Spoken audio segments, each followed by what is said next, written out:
Science means history.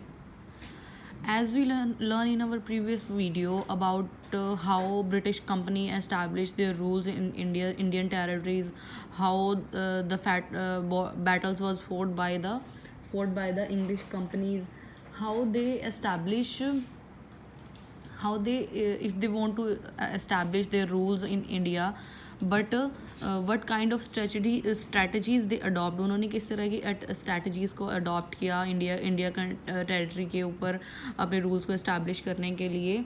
Now अब हम देखते हैं कि लास्ट में उन्होंने नए एडमिनिस्ट्रेशन रूल को कैसे इंडिया में उन्होंने यूज़ कैसे किया, मतलब कि क्या क्या वो नई स्ट्रैटेजीज़ लेके आए थे एडमिनिस्ट्रेशन में.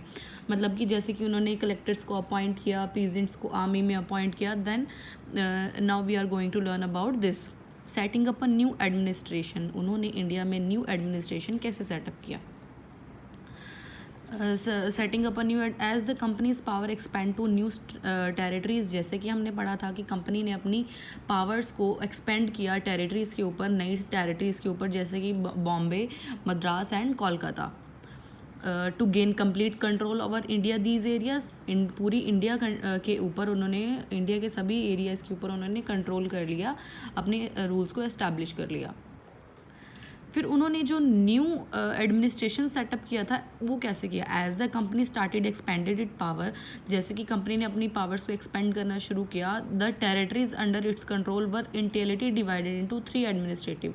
तब उन्होंने उस कंट्री को 3 पार्ट्स में डिवाइड कर दिया. एज ए 3 एडमिनिस्ट्रेटिव डिवाइड में पार्ट कर यूनिट्स में उसका डिवाइड कर दिया. उसको क्या नाम दिया गया, कॉल्ड प्रेसिडेंसीज. जब उनको 3 पार्ट्स में डिवाइड किया इंडिया कंट्री को, इंडिया टेरिटरीज़ को 3 एडमिनिस्ट्रेटिव पार्ट्स में डिवाइड किया, तो उनको प्रेसिडेंसीज नाम दिया गया, जहाँ पे उन्होंने अलग अलग गवर्नर्स को रूल करने के लिए वहाँ पे ऑर्डर्ड किया. तो यहाँ पे हम देख रहे हैं जो 3 पार्ट्स हम इसमें देखेंगे. और ये जो किया गया था, ये सब जो किसने किया, वो था Warren Hasting, the first governor general. Governor general means supreme head of the administration. पूरी जो एडमिनिस्ट्रेशन थी उसका सुप्रीम मतलब जो उसका हेड था, that is the governor general. वो कौन था, वॉरेन हेस्टिंग्स. फर्स्ट है governor Bengal presidency, second governor Madras presidency and third is the governor Bombay presidency. The British brought many changes in the administration. इन ब्रिटिशर्स ने बहुत सारे चेंजेस किए एंड एस्टैब्लिश न्यू इंस्टीट्यूशंस. उन्होंने नए नए इंस्टीट्यूशंस को एस्टैब्लिश किया, उनको नए इंस्टीट्यूशंस को बनाया, सच एज कोर्ट्स बनाए उन्होंने एट डिफरेंट लेवल्स. जैसे कि हम कोर्ट में आज देखते हैं 3 लेवल्स है कोर्ट के, उन्होंने वो बनाए. And the civil services with collector. Civil services जो भी हमें सामाजिक सुविधाएं जो भी मिलती हैं, और वहाँ पे कलेक्टर्स को अपॉइंट किया, हेड को अपॉइंट किया. Most of these exist even today. जो आज भी एग्जिस्ट हो रहे हैं, मतलब कि जो आज भी चल रहे हैं. Now some system of justice कैसे किया गया. जो जस्टिस का सिस्टम था वो कैसे किया गया, मतलब जो कानून का सिस्टम था, न्याय का सिस्टम था, वो किस तरीके से किया गया. A criminal and civil court in each district. जैसे कि हमने पढ़ा था क्रिमिनल और सिविल कोर्ट के बारे में, क्रिमिनल कोर्ट अलग होती है और सिविल कोर्ट अलग होती है. तो वैसे ही 2 कोर्ट्स को एस्टैब्लिश किया उन्होंने डिस्ट्रिक्ट में. Hindu and Muslim law were compelled.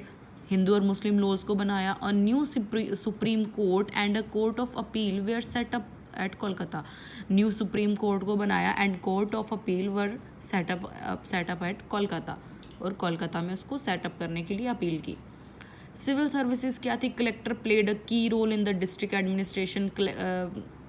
जो कलेक्टर उन्होंने अपॉइंट किया, बनाया, जो मेन रोल प्ले करता था डिस्ट्रिक्ट एडमिनिस्ट्रेशन में, मीन्स उसको हेड करता था, वो उसको रूल करता था वहाँ पे.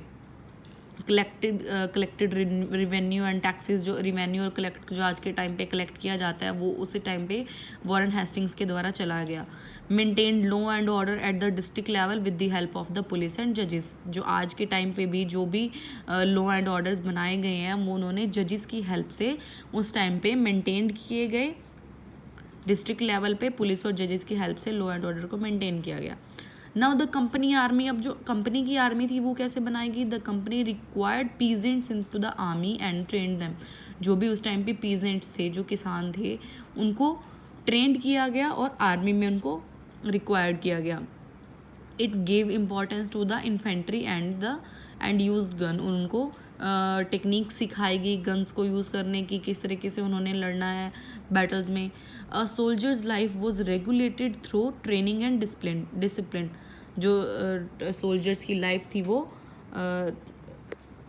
Through out the training discipline हो गई. This affected the religious caste sentiments of the soldiers. इससे जो सोल्जर्स की जो कास्ट सिस्टम था या जो रिलीजियस सिस्टम था वो बहुत अफेक्ट करता था उस टाइम पे इन सब चीज़ों को.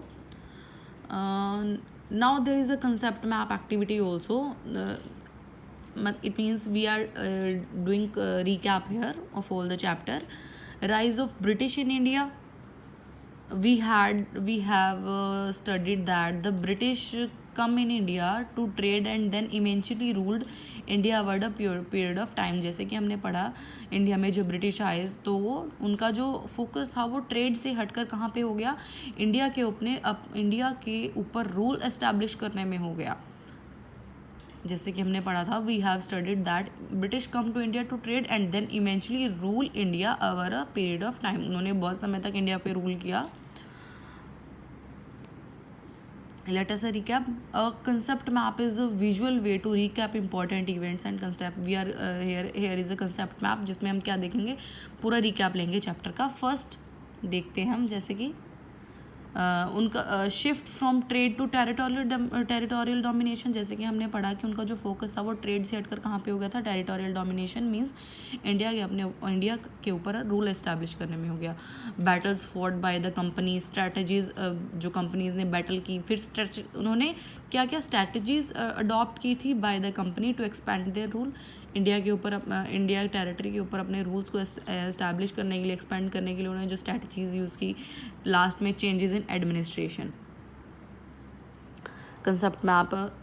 concept web is mean to show connection between ideas. So student, here your topic is completed. Hope you understand it well. This is the two topic for 2 days, means day 9 or 10, because some of the students are not watching the video. Most of the students are not watching the video because there are 2 or 3 views on daily videos. So please students, watch these revision videos on the daily basis so that you can understand it properly, and watch the lead school videos also, because you have to do question answers from this video, क्योंकि जो आपको question answers करने हैं वो उसी video में से ही करने हैं. Hope you understand the topic. If you have any kind of doubt, then you can message me. Thank you and have a nice day, students.